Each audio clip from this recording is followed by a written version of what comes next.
If you like our video, click the subscribe button to subscribe to our channel and get easy access to new content. To see our full suite of ad-free video courses and training materials, visit us at teachucomp.com.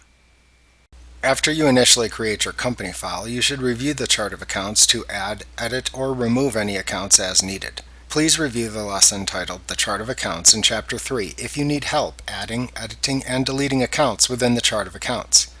Before you make any changes, however, you should inspect the default chart of accounts provided by QuickBooks so you can see what changes you would like to make.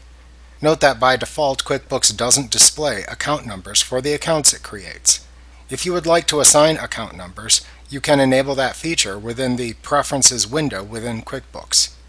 To do this, select Edit, Preferences from the menu bar to open the Preferences window. Next, click the accounting category shown in the list at the left side of the window. Then click the Company Preferences tab at the right side of the window. You can then check the checkbox that states Use Account Numbers to enable account numbers within QuickBooks.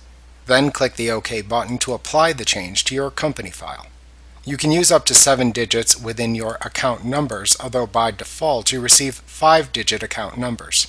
QuickBooks uses the following standard numbering convention that you should adhere to when creating accounts. Assets appear in the $10,000 to $19,999 range. Liabilities appear within the $20,000 to $29,999 range. Equity accounts appear in the $30,000 to $39,999 range. Income accounts appear in the $40,000 to $49,999 range. Expenses that are cost of goods sold appear in the $50,000 to $59,999 range. Expenses that are not cost of goods sold appear in the $60,000 to $69,999 range. Other income accounts appear in the $70,000 to $79,999 range.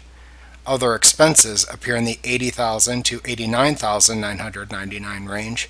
And non-posting accounts appear in the $90,000 to $99,999 range. Also note that you may need to add additional accounts for trust management into your chart of accounts within QuickBooks. QuickBooks gives you an asset account named Client Trust Account into which you can place these funds. You can use sub-accounts to separate funds for the individual trust accounts held.